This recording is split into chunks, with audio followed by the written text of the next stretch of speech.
Mga kababayan, ang pambansang awit ng Pilipinas.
Magandang umaga. Ito ang RMN DCXL 558 sa Metro Manila. Nagsasahimpapawid sa lakas na 40,000 watts at may pahintulot mula sa National Telecommunication Commission.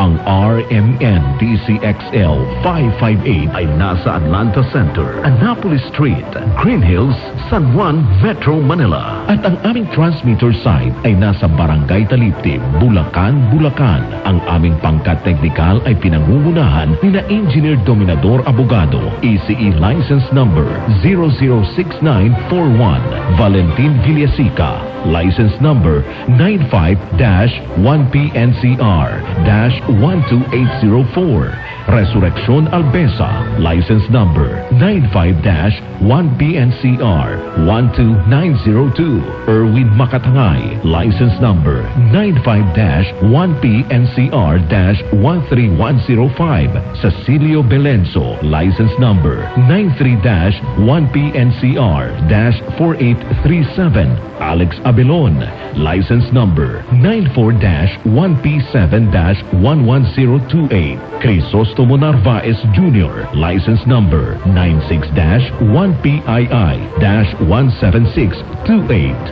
Ang RMN DCXL 558 Manila now signing on.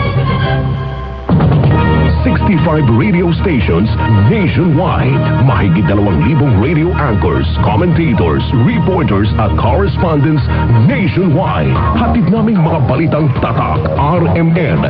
Balitang pinagkakatiwalaan, mapapakinggan saan mang sulok ng bansa, Luzon, Visayas at Mindanao. Mula sa Radio Mindanao Network.